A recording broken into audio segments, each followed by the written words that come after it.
Úrsula tuvo que hacer un gran esfuerzo para cumplir su promesa de morirse cuando escampara. Las ráfagas de lucidez, que eran tan escasas durante la lluvia, se hicieron más frecuentes a partir de agosto, cuando empezó a soplar el viento árido que sofocaba los rosales y petrificaba los pantanos, y que acabó por esparcir sobre Macondo el polvo abrasante que cubrió para siempre los oxidados techos de zinc y los almendros centenarios. Úrsula lloró de lástima al descubrir que por más de 3 años había quedado para juguete de los niños. Se lavó la cara pintorreteada, se quitó de encima las tiras de colorines, las lagartijas y los sapos resecos y las camándulas y antiguos collares de árabes que le habían colgado por todo el cuerpo, y por primera vez desde la muerte de Amaranta abandonó la cama sin auxilio de nadie para incorporarse de nuevo a la vida familiar. El ánimo de su corazón invencible la orientaba en las tinieblas.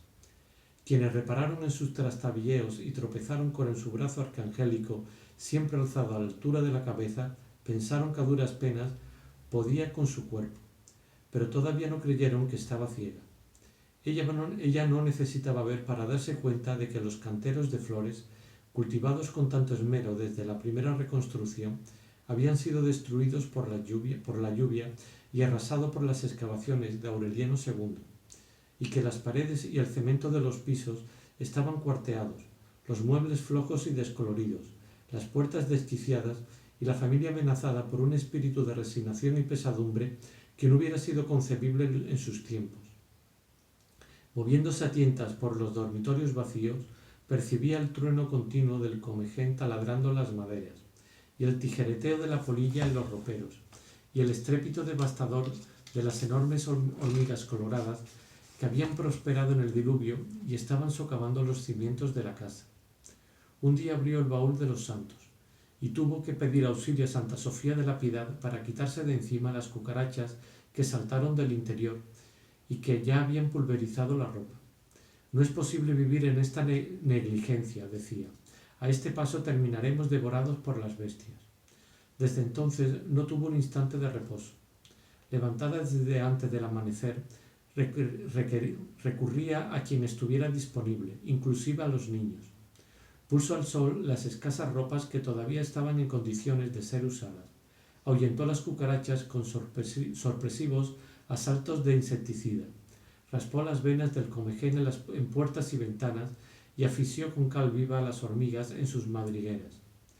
La fiebre de restauración acabó por llevarla a los cuartos olvidados. Hizo desembarazar de escombros y telarañas la habitación donde José Arcadio Buendía se le secó la mollera buscando la piedra filosofal. Puso en orden el taller de platería que había sido revuelto por los soldados y por último pidió la llave del cuarto de Melquíades para ver en qué estado se encontraba. Fiel a la voluntad de José Arcadio II, se había prohibido toda intromisión mientras no hubiera un indicio real de que había muerto. Santa Sofía de la Piedad recurrió a toda clase de subterfugios para desorientar a Úrsula, pero era tan inflexible su determinación de no abandonar a los insectos ni el más recóndito e inservible rincón de la casa, que desbarató cuanto obstáculo le atravesaron, y al cabo de 3 días de insistencias consiguió que le abrieran el cuarto. Tuvo que agarrarse del quicio para que no la derribara la pestilencia, pero no le hicieron falta más de 2 segundos para recordar que allí estaban guardadas las 72 vacinillas de las colegialas, y que en una de sus primeras noches de lluvia una patrulla de soldados había registrado la casa buscando a José Arcadio II y no habían podido encontrarlo. «Bendito sea Dios», exclamó, como si lo hubiera visto todo. Tanto trató de inculcarle las buenas costumbres para que terminaras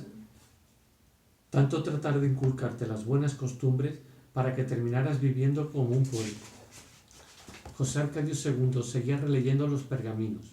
Lo único invisible de la intrincada maraña de pelos eran los dientes rayados del ama verde y los ojos inmóviles.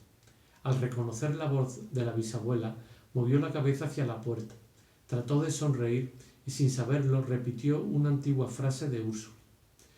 «¿Qué quería?», murmuró. «El tiempo pasa». «Así es», dijo Úrsula, «pero no tanto. Al decirlo, tuvo conciencia de estar hablando la misma réplica que recibió del coronel Aureliano Buendía en su celda de sentenciado, y una vez más se estremeció con la comprobación de que el tiempo no pasaba. Como ella lo acababa de admitir, sino que daba vueltas en redondo. Pero tampoco entonces le dio una oportunidad a la resignación. Regañó a José Arcadio II como si fuera un niño, y se empeñó en que se bañara y se afeitara y le prestara su fuerza para acabar de restaurar la casa. La simple idea de abandonar el cuarto que le había proporcionado la paz aterrorizó a José Arcadio II. Gritó que no había poder humano capaz de hacerlo salir, porque no quería ver el tren de 200 vagones cargados de muertos que cada atardecer partía de Macondo hacia el mar. Son todos los que estaban en la estación, gritaba. 3408. Solo entonces comprendió Úrsula que él estaba en un mundo de tinieblas más impenetrable que el suyo, tan infranqueable y solitario como el del bisabuelo. Lo dejó en el cuarto, pero consiguió que no volvieran a poner el candado, que hicieran la limpieza todos los días, que tiraran las vacinillas a la basura y solo dejaran una, y que mantuvieran a José Arcadio II tan limpio y presentable como estuvo el bisabuelo en su largo cautiverio bajo el castaño. Al principio, Fernando interpretaba aquel ajetreo como un acceso de locura senil, y a duras penas reprimía la exasperación. Pero José Arcadio le anunció por esa época desde Roma que pensaba ir a Macondo antes de hacer los votos perpetuos, y la buena noticia le infundió tal entusiasmo que de noche a la mañana se encontró recargando las flores cuatro veces al día para que su hijo no fuera a formarse una mala impresión de la casa. Fue ese mismo incentivo el que la indujo a apresurar su correspondencia con los médicos invisibles y a reponer en el corredor las macetas de lechos y orégano y los tiestos de begonias, mucho antes de que Úrsula se enterara de que habían sido destruidos por la furia exterminadora de Aureliano II. Más tarde vendió el servicio de plata y compró vajillas de cerámica, soperas y cucharones de peltre y cubiertos de alpaca, y empobreció con ellos las alacenas acostumbradas a la loza de la Compañía de Indias y la cristalería de Bohemia. Úrsula trataba de ir siempre más lejos. Que abran puertas y ventanas, gritaba, que hagan carne y pescado, que compren las tortugas más grandes, que vengan los forasteros a tender sus petates en los rincones y a orinarse en los rosales, que se sienten a la mesa a comer cuantas veces quieran y que eructen y despotriquen y lo embarren todo con sus botas y que hagan con nosotros lo que les dé la gana, porque esa es la única manera de espantar la ruina. Pero era una ilusión vana. Estaba ya demasiado vieja y viviendo de sobra para repetir el milagro de los animalitos de caramelo, y ninguno de sus descendientes había heredado su fortaleza. La casa continuó cerrada por orden de Fernanda. Aureliano II, que había vuelto a llevarse sus baúles a casa de Petracotes, disponía apenas de los medios para que la familia no se muriera de hambre. Con la rifa de la mula, Petracotes y él habían comprado otros animales, con los cuales consiguieron enderezar un rudimentario negocio de lotería. Aureliano II andaba de casa en casa ofreciendo los billetitos que él mismo pintaba con tintas de colores para hacerlos más atractivos y convincentes. ¿Y acaso no se daba cuenta de que muchos se los compraban por gratitud y la mayoría por compasión? Sin embargo, aun los más piadosos compradores adquirían la oportunidad de ganarse un cerdo por 20 centavos o una novilla por 32, y se entusiasmaban tanto con la esperanza que la noche del martes desbordaban el patio de Petracotes esperando el momento en que un niño escogido al azar sacara de la bolsa el número premiado. Aquello no tardó en convertirse en una feria semanal, pues desde el atardecer se instalaban en el patio mesas de fritangas y puestos de bebidas, y muchos de los favorecidos sacrificaban allí mismo el animal ganado con la condición de que otros pusieran la música y el aguardiente, de modo que sin saberlo que sin haberlo deseado Aureliano II se encontró de pronto tocando otra vez el acordeón y participando en modestos torneos de voracidad. Estas humildes réplicas de las parrandas de otros días sirvieron para que el propio Aureliano II descubriera cuánto habían decaído sus ánimos y hasta qué punto se había secado su ingenio de cumbiavero magistral. Era un hombre cambiado. Los 120 kilos que llegó a tener en la época en que la desafió la elefanta se habían reducido a 78. La candorosa y abotargada cara de tortuga se le había vuelto de iguana y siempre andaba cerca del aburrimiento y el cansancio. Petracotes, sin embargo, nunca fue mejor hombre que entonces, tal vez porque confundía con el amor la compasión que él le inspiraba y el sentimiento de solidaridad que en ambos había despertado la miseria. La cama desmantelada dejó de ser lugar de desafueros y se convirtió en refugios de confidencias. Liberados de los espejos repetidores que habían rematado para comprar animales de rifa y de los damascos y terciopelos concupiscentes que se había comido la mula, se quedaban despiertos hasta muy tarde con la inocencia de dos abuelos desvelados, aprovechando para sacar cuentas y trasponer centavos el tiempo que antes malgastaban en malgastarse.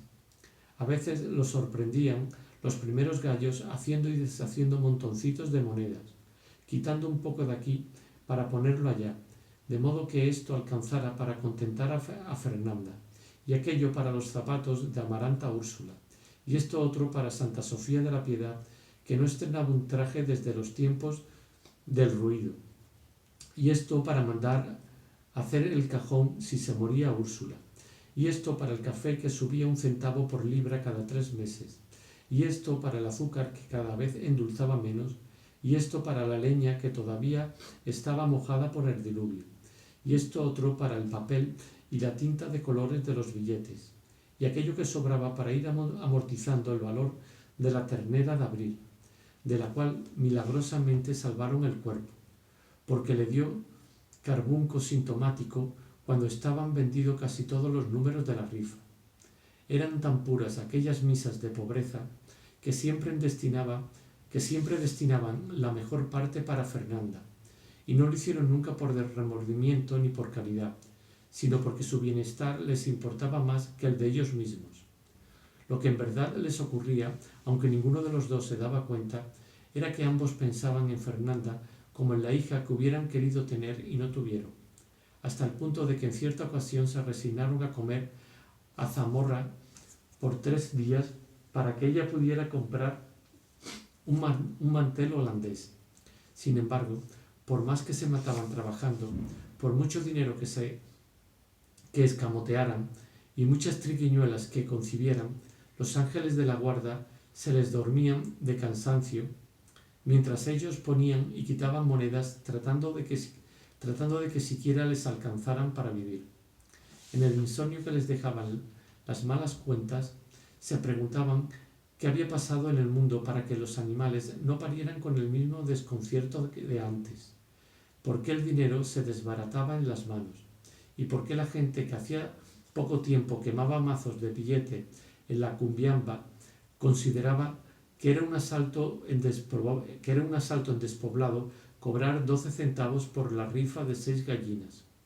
Aureliano II pensaba sin decirlo que el mal no estaba en el mundo, sino en algún lugar recóndito del misterioso corazón de Petracotes, porque algo había ocurrido durante el diluvio que volvió estériles a los animales y escurridizo el dinero. Intrigado con este enigma, escarbó tan profundamente en los sentimientos de ella que buscando el interés encontró el amor, porque tratando de que ella lo quisiera, terminó por quererla. Petracotes, por su parte, lo iba queriendo más a medida que sentía aumentar su cariño, y fue así como en la plenitud del otoño volvieron a creer en la superstición juvenil de que la pobreza era una servidumbre del amor. Ambos evocaban entonces como un estorbo las parrandas desatinadas, la riqueza aparatosa y la fornicación sin frenos, y se lamentaban de cuánta vida les había costado encontrar el paraíso de la soledad compartida. Locamente enamorados al cabo de tantos años de complicidad estéril, gozaban con el milagro de quererse tanto en la mesa como en la cama, y llegaron a ser tan felices que todavía cuando eran dos ancianos agotados, seguían retozando como conejitos y peleándose como perros. Las rifas no dieron nunca para más. Al principio, Aureliano II ocupaba 3 días de la semana encerrado en su antigua oficina de ganadero, dibujando billete por billete, pintando con un cierto primor una vaquita roja, un cochinito verde o un grupo de gallinitas azules, según fuera el animal rifado, y modelaba con una buena imitación de las letras de imprenta el nombre que le pareció bueno a Petracotes para bautizar el negocio: Rifas de la Divina Providencia. Pero con el tiempo se sintió tan cansado después de dibujar hasta 2000 billetes a la semana que mandó hacer los animales, el nombre y los números en sellos de caucho, y entonces el trabajo se redujo a humedecerlos en almohadillas de distintos colores. En sus últimos años se les ocurrió sustituir los números por adivinanzas, de modo que el premio se repartiera entre todos los que acertaran, pero el sistema resultó tan complicado y se prestaba a tantas suspicacias que desistieron a la segunda tentativa. Aureliano II andaba tan ocupado tratando de consolidar el prestigio de sus rifas que apenas le quedaba tiempo para ver a los niños.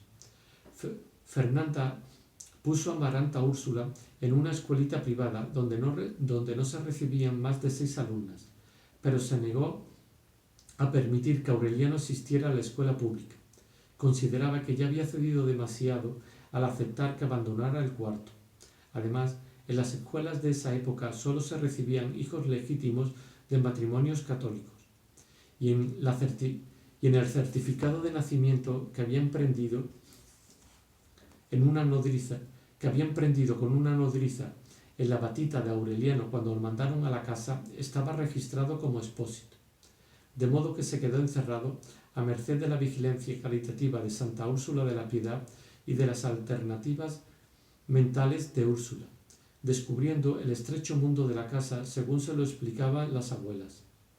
Era fino, estirado, de una curiosidad que sacaba de quicio a los adultos, pero al contrario de la mirada inquisitiva y a veces clarividente que tuvo el coronel a su edad, la suya era parpadeante y un poco distraída. Mientras Amaranta Úrsula estaba en el parvulario, él cazaba lombrices y torturaba insectos en el jardín. Pero una vez que Fernanda lo sorprendió metiendo alacranes en una caja para ponerlos en la estera de Úrsula, lo recluyó en el antiguo dormitorio de Meme, donde se distrajo de sus horas solitarias repasando las láminas de la enciclopedia.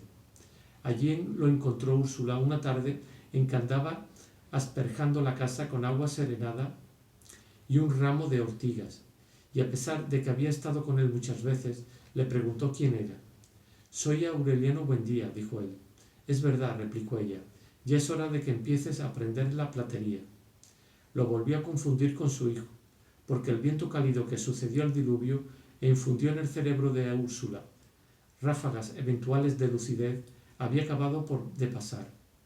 No volvió a recobrar la razón. Cuando entraba al dormitorio, encontraba allí a Petronila y Guarán, con el estorboso miriñaque y el saquito de mostacilla que se ponía mientras las visitas de compromiso, para las visitas de compromiso, y encontraba a Tranquilina María mi nieta, a la Coque Buendía, su abuela, abanicándose con una pluma de pavo real en su mecedor de Tullida, y a su bisabuelo Aureliano Arcadio Buendía con su falso dormán de las guardias virreinales, y a Aureliano Iguarán, su padre, que había inventado una oración para que se achicharraran y se cayeran los gusanos de las vacas, y a la timorata de su madre, y al primo de la cola de cerdo, y a José Arcadio Buendía y a sus hijos muertos, todos sentados en sillas que habían sido recostadas contra la pared como si no estuvieran en una visita, sino en un velatorio. Ella hilvanaba una cháchara colorida, comentando asuntos de lugares apartados y tiempos sin coincidencias, de modo que cuando Amaranta Úrsula regresaba de la escuela y Aureliano se cansaba de la enciclopedia, la encontraban sentada en la cama, hablando sola y perdida en un laberinto de muertos. «¡Fuego!», gritó una vez aterrorizada, y por un instante sembró el pánico en la casa. Pero lo que estaba anunciando era el incendio de una caballeriza que había presenciado a los 4 años. Llegó a revolver de tal modo el pasado con la actualidad que en las 2 o 3 ráfagas de lucidez que tuvo antes de morir, nadie supo a ciencia cierta si hablaba de lo que sentía o de lo que recordaba. Poco a poco se fue reduciendo, fetizándose, momificándose en vida, hasta el punto de que en sus últimos meses era una ciruela pasa perdida dentro del camisón, y el brazo siempre alzado terminó por parecer la pata de una marimonda. Se quedaba inmóvil varios días, y Santa Sofía de la Piedad tenía que sacudirla para convencerse de que estaba viva, y se la sentaba en las piernas para alimentarla con cucharaditas de agua de azúcar. Parecía una anciana recién nacida. Amaranta, Úrsula y Aureliano la llevaban y la traían por el dormitorio.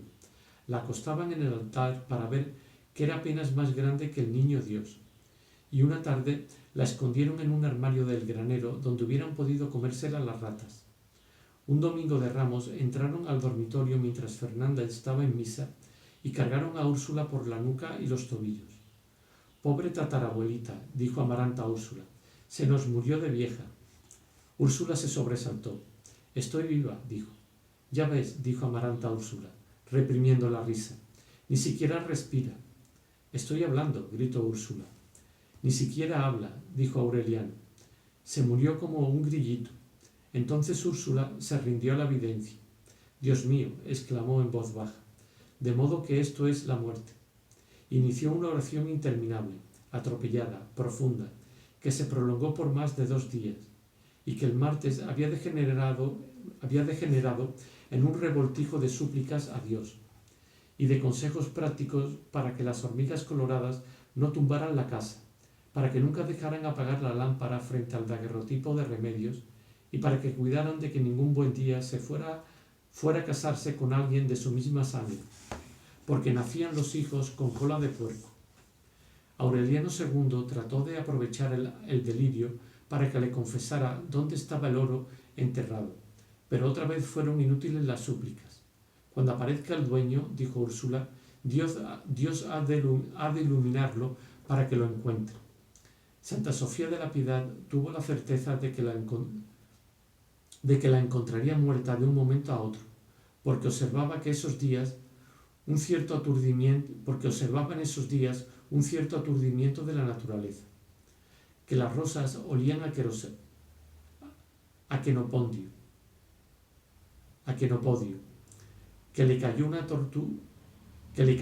totuma de garbanzos y los granos quedaron en el suelo en un orden geométrico perfecto y en forma de estrella de mar, y que una noche vio pasar por el cielo una fila de luminosos discos anaranjados.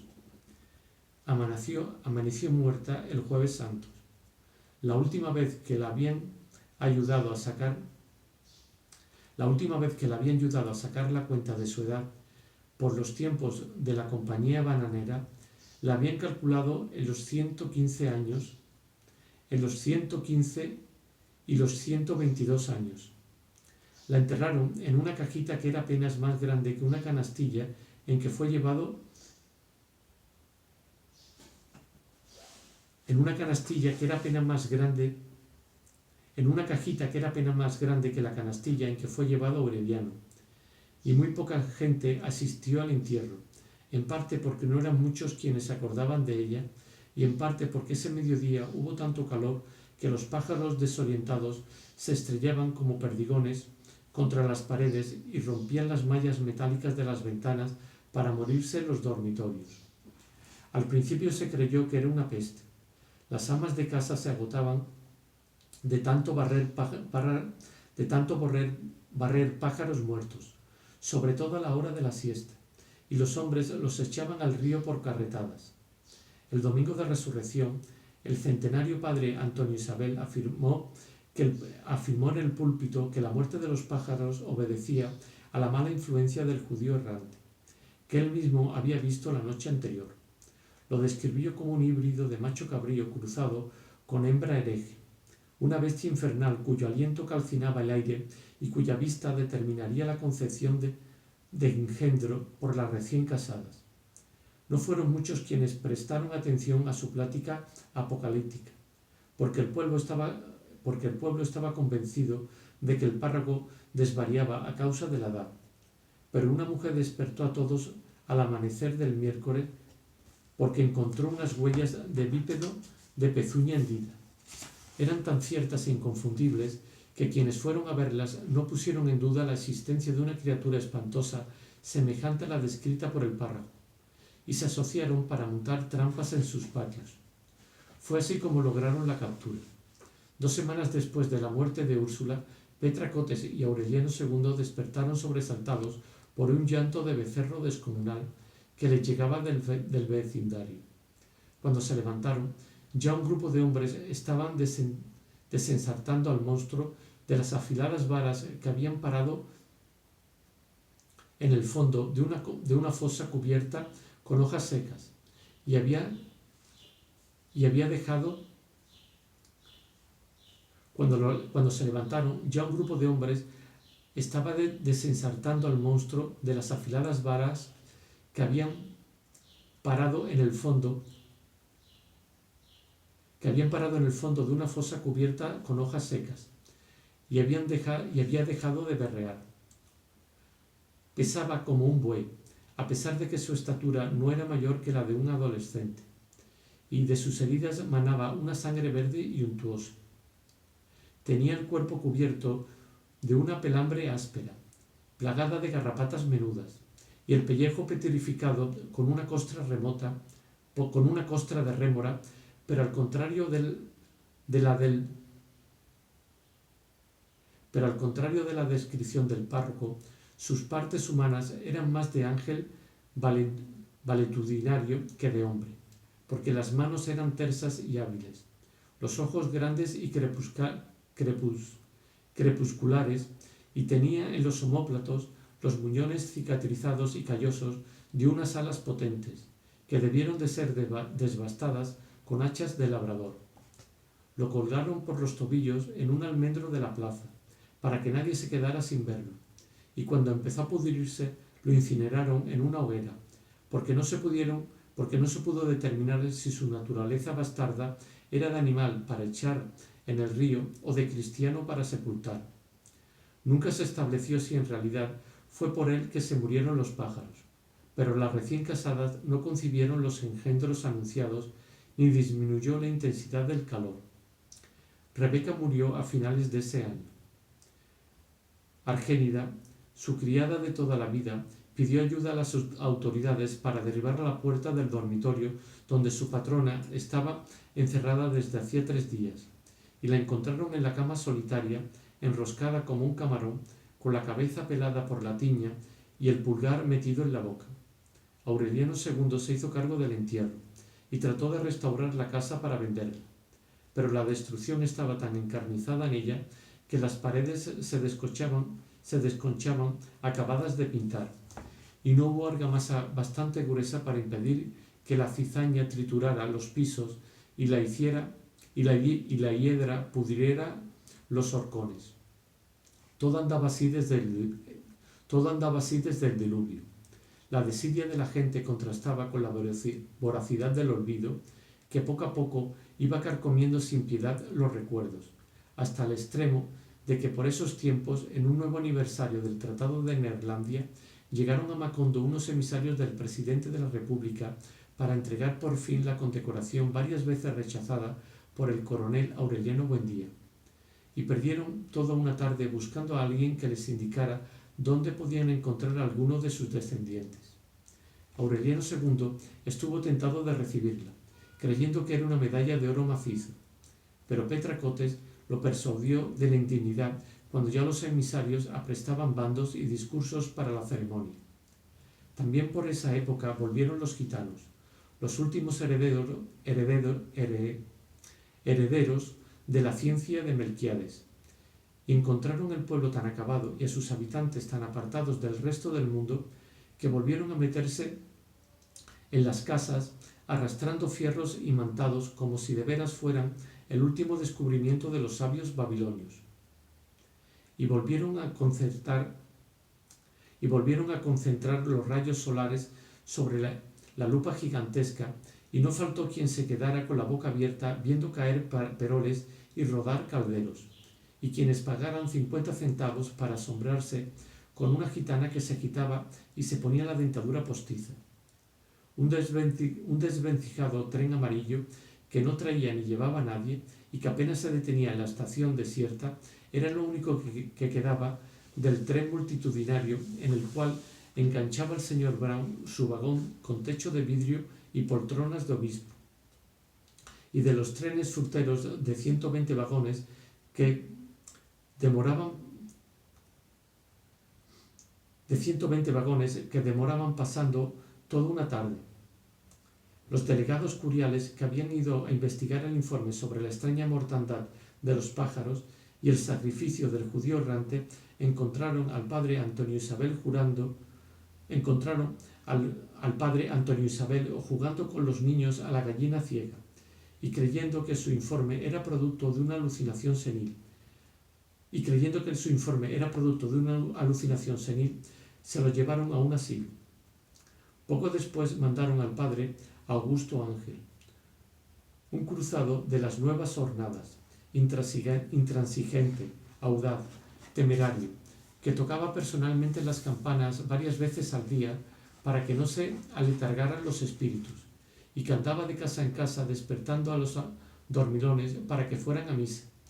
Pero antes de un año estaba también vencido por la negligencia que se respiraba en el aire, por el polvo ardiente que todo lo envejecía y atascaba, y por el sopor que le causaban las albóndigas del almuerzo en el calor insoportable de la siesta. A la muerte de Úrsula, la casa volvió a caer en un abandono del cual no la podría rescatar ni siquiera una voluntad tan resuelta y vigorosa como la de Amaranta Úrsula, que muchos años después, siendo una mujer sin prejuicios, alegre y moderna, con los pies bien asentados en el mundo, abrió puertas y ventanas para espantar la ruina. Restauró el jardín, exterminó las hormigas coloradas que ya andaban a pleno día por el corredor, y trató inútilmente de despertar el olvidado espíritu de hospitalidad. La pasión claustral de Fernanda puso un dique infranqueable a los 100 años torrenciales de Úrsula. No solo se negó a abrir las puertas cuando pasó el viento árido, sino que hizo clausurar las ventanas con crucetas de madera, obedeciendo a la consigna paterna de enterrarse en vida. La dispendiosa correspondencia con los médicos invisibles terminó en un fracaso. Después de numerosos aplazamientos, se encerró en su dormitorio en la fecha y la hora acordadas, cubierta solamente por una sábana blanca y con la cabeza hacia el norte, y a la 1 de la madrugada sintió que le taparon la cara con un pañuelo embebido en un líquido glacial. Cuando despertó, el sol brillaba en la ventana y ella tenía una costura bárbara en forma de arco que empezaba en la ingle y terminaba en el esternón.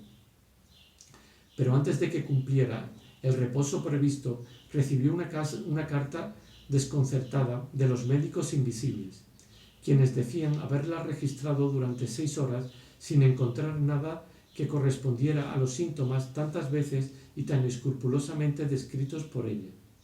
En realidad, su hábito pernicioso de no llamar las cosas por su nombre había dado origen a una nueva confusión, pues lo único que encontraron los cirujanos telepáticos fue un descendimiento del útero que podía corregirse con el uso de un pesario.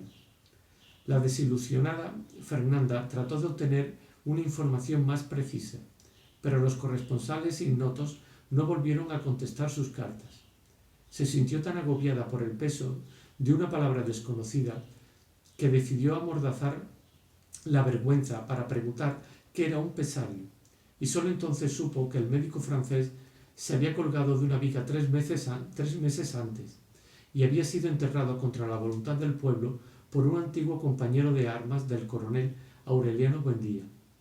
Entonces se confió a su hijo José Arcadio, y éste le mandó los pesarios desde Roma, con un folletito explicativo que ella echó al excusado después de aprendérselo de memoria, para que nadie fuera a conocer la naturaleza de sus quebrantos. Era una precaución inútil, porque las únicas personas que vivían en la casa apenas si la tomaban en cuenta. Santa Sofía de la Piedad vagaba en una vejez solitaria, cocinando lo poco que se comía y casi por completo dedicada al cuidado de José Arcadio II. Amaranta Úrsula, heredera de ciertos encantos de Remedios, la Bella, ocupaba en hacer sus tareas escolares el mismo tiempo que antes perdía en atormentar a Úrsula, y empezaba a manifestar un buen juicio y una consagración a los estudios que hicieron renacer en Aureliano II la buena esperanza que le inspiraba Meme. Le había prometido mandarla a terminar sus estudios en Bruselas, de acuerdo con una costumbre establecida en los tiempos de la Compañía Bananera, y esa ilusión lo había llevado a tratar de revivir las tierras devastadas por el diluvio. Las pocas veces que entonces se le veía en la casa era por Amaranta Úrsula, pues con el tiempo se había convertido en un extraño para Fernanda, y el pequeño Aureliano se iba volviendo esquivo y ensimismado a medida que se acercaba la pubertad. Aureliano II confiaba en que la vejez ablandara el corazón de Fernanda para que el niño pudiera incorporarse a la vida de un pueblo donde seguramente nadie se hubiera tomado el trabajo de hacer especulaciones suspicaces sobre su origen. Pero el propio Aureliano parecía preferir el encierro y la soledad, y no revelaba la menor malicia por conocer el mundo que empezaba en la puerta de la calle. Cuando Úrsula hizo abrir el cuarto de Melquiades, él se puso a rondarlo, a curiosear por la puerta entornada, y nadie supo en qué momento terminó vinculado a José Arcadio II por un afecto recíproco. Aureliano II descubrió esa amistad mucho tiempo después de iniciada, cuando oyó al niño hablando de la matanza de la estación. Ocurrió un día en que alguien se lamentó en la mesa de la ruina en que se hundió el pueblo cuando lo abandonó la compañía bananera, y Aureliano lo contradijo con una madurez y una versación de persona mayor. Su punto de vista, contrario a la interpretación general, era que Macondo fue un lugar próspero y bien encaminado hasta que lo desordenó y lo corrompió y lo exprimió la compañía bananera, cuyos ingenieros provocaron el diluvio como un pretexto para eludir compromisos con los trabajadores. Hablando con tan buen criterio que a Fernanda le pareció una parodia sacrílega de Jesús entre los doctores. El niño describió con detalles preciosos y convincentes cómo el ejército ametralló a más de 3.000 trabajadores acorralados en la estación y cómo cargaron los cadáveres en un tren de 200 vagones y los arrojaron al mar. Convencida como la mayoría de la gente de la verdad oficial de que no había pasado nada, Fernanda se escandalizó con la idea de que el niño había heredado los insomnios anarquistas del coronel Aureliano Buendía y le ordenó callarse. Aureliano II, en cambio, reconoció la versión de su hermano gemelo. En realidad, a pesar de que todo el mundo lo tenía por loco, José Arcadio II era en aquel tiempo el habitante más lúcido de la casa.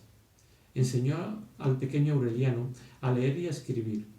Lo inició en el estudio de los pergaminos y le inculcó una interpretación tan personal de lo que significó para Macondo la compañía bananera que muchos años después, cuando Aureliano se incorporaba al mundo, había de pensarse que contaba una versión alucinada, porque era radicalmente contraria a la falsa que los historiadores habían admitido y consagrado en los textos escolares. En el cuartito apartado, donde nunca llegó el viento árido, ni el polvo, ni el calor, ambos recordaban la visión atávica de un anciano con sombrero de alas de cuervo, que hablaba del mundo a espaldas de la ventana, muchos años antes de que ellos nacieran.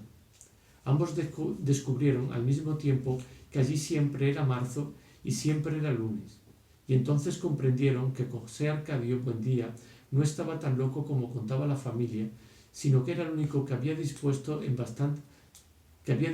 bastante lucidez para vislumbrar la verdad de que también el tiempo sufría tropiezos y accidentes y podía por tanto astillarse y dejar en un cuarto una fracción eternizada.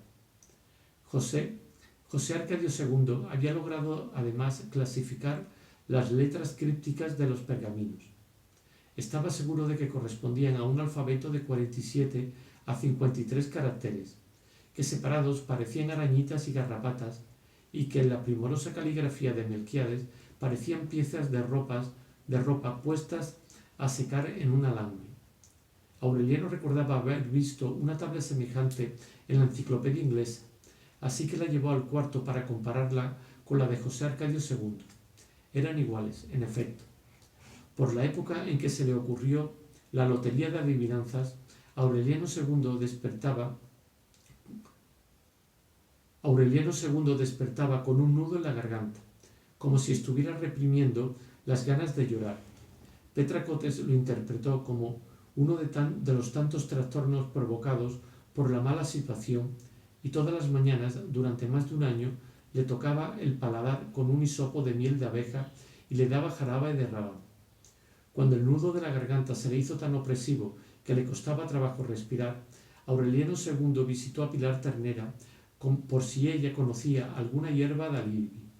La inquebrantable abuela, que había llegado a los 100 años al frente de un bordelito clandestino, no confió en supersticiones terapéuticas, sino que consultó el asunto con las barajas. Vio el caballo de oros con la garganta herida por el acero de la sota de espadas, y dedujo que Fernanda estaba tratando de que el marido volviera a la casa mediante el desprestigiado sistema de hincar alfileres en su retrato, pero que le había provocado un tumor interno por un conocimiento torpe de sus malas artes. Como Aureliano II no tenía más retratos que los de la boda, y las copias estaban completas en el álbum familiar, siguió buscando por toda la casa en los descuidos de la esposa, y por fin encontró en el fondo del ropero media docena de pesarios en sus cajitas originales, creyendo que las rojas llantinas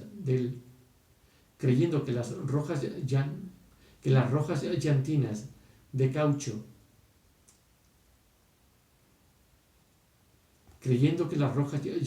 caucho eran objetos de hechicería, se metió una en el bolsillo para que la viera Pilar Ternera.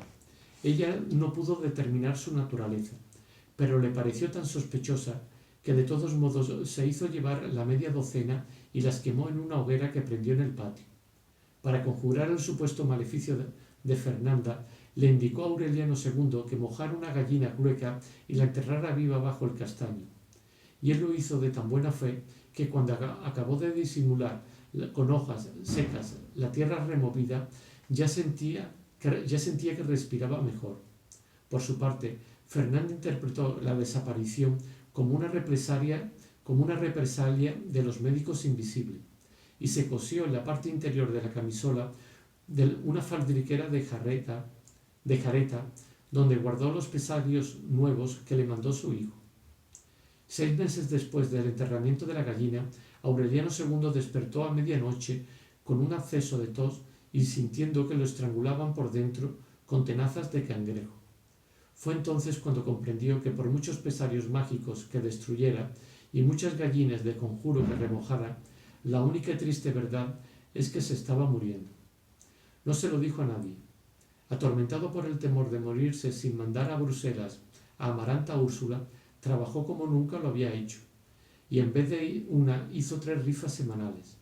Desde muy temprano se le veía recorrer el pueblo, aun en los barrios más apartados y miserables, tratando de vender los billetitos con una ansiedad que sólo era concebible en un moribundo.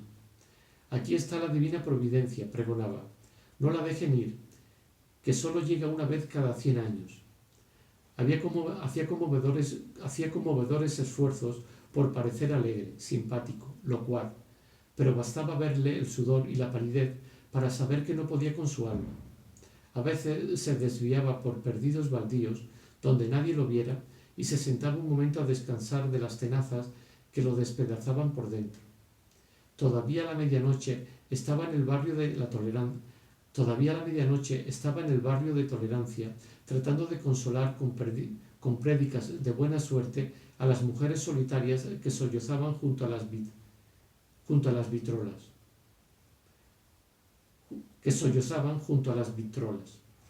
Este número no sale hace 4 meses, les decía, mostrándole los billetitos. No los dejes ir, que la vida es más corta de lo que uno cree. Acabaron por perderle el respeto. Se burlaban de él y en sus últimos meses ya no le decían don Aureliano, como lo habían hecho siempre, sino que lo llamaban en su propia cara don Divina Providencia. La voz se le iba llenando de notas falsas. Se le fue destemplando y terminó por apagársele en un ronquido de perro, pero todavía tuvo voluntad para no dejar que decayera la expectativa por los premios en el patio de Petracotes. Sin embargo, a medida que se quedaba sin voz y se le daba cuenta de que en poco tiempo ya no podría soportar el dolor, iba comprendiendo que no eran con cerdos y chivos rifados como su hija llegaría a Bruselas, de modo que concibió la idea de hacer la fabulosa rifa de las tierras destruidas por el diluvio, que bien podían ser restauradas por quien dispusiera de capital. Fue una iniciativa tan espectacular que el propio alcalde se prestó para anunciarla con un bando, y se formaron sociedades para comprar billetes a 100 pesos cada uno, que se agotaron en menos de una semana. La noche de la rifa, los ganadores hicieron una fiesta aparatosa, comparable apenas a la de los buenos tiempos de la compañía bananera, y Aureliano II tocó en el acordeón por última vez las canciones olvidadas de Francisco el Hombre, pero ya no pudo cantarlas. 2 meses después, Amaranta Úrsula se fue a Bruselas. Aureliano II le entregó no solo el dinero de la rifa extraordinaria, sino el que había logrado economizar en los meses anteriores, y el muy escaso que obtuvo por la venta de la pianola, el clavicordio y otros corotos caídos en desgracias. Según sus cálculos, ese fondo le alcanzaba para los estudios, así que solo quedaba pendiente el valor del pasaje de regreso. Fernanda se opuso al viaje hasta el último momento, escandalizada con la idea de que Bruselas estuviera tan cerca de la perdición de París, pero se tranquilizó con una carta que le dio el padre Ángel para una pensión de jóvenes católicas atendida por religiosas, donde Amaranta Úrsula prometió vivir hasta el término de sus estudios. Además, el párroco consiguió que viajara al cuidado de un grupo de franciscanas que iban para Toledo, donde esperaban encontrar gente de confianza para mandarla a Bélgica.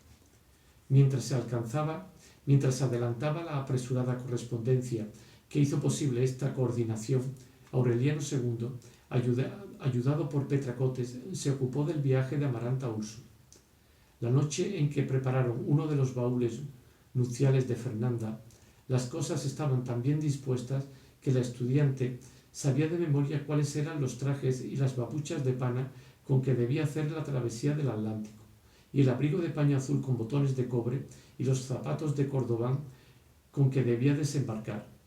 Sabía también cómo debía caminar para no caer al agua cuando subiera a bordo de la plataforma, que en ningún momento debía separarse de las monjas, ni salir del camarote como no fuera para comer, y que por ningún motivo debía contestar a las preguntas de los desconocidos de cualquier sexo, que los desconocidos de cualquier sexo le hicieran en alta mar.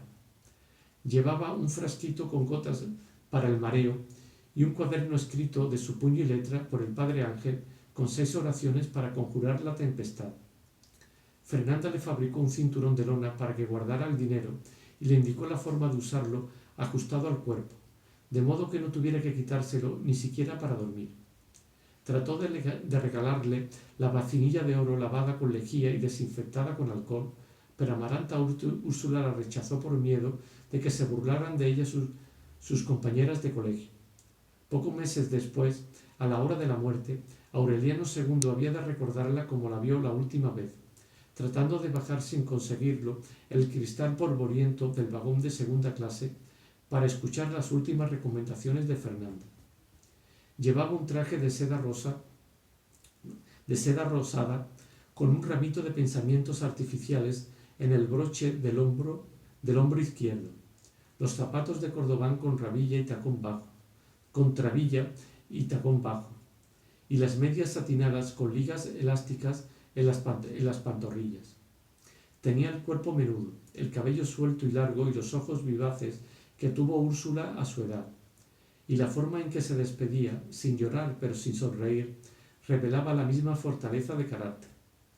Caminando junto al vagón a medida que aceleraba y llevando a Fernanda del brazo para que no fuera a tropezar, Aureliano II apenas pudo corresponderle con un saludo de la mano cuando la hija le mandó un beso con la punta de los dedos. Los esposos permanecieron inmóviles bajo el sol abrasante, mirando cómo el tren se iba confundiendo con el punto negro del horizonte, y tomados del brazo por primera vez desde el día de la boda. El 9 de agosto, antes de que se recibiera la primera carta de Bruselas, José Arcadio II conversaba con Aureliano en el cuarto de Melquiades, y si quien viniera a cuento dijo: «Acuérdate siempre de que eran más de 3000 y que los echaron al mar». Luego se fue de bruces sobre los pergaminos y murió con los ojos abiertos. En ese mismo instante, en la cama de Fernanda, su hermano gemelo llegó al final del prolongado y terrible martirio de los cangrejos de hierro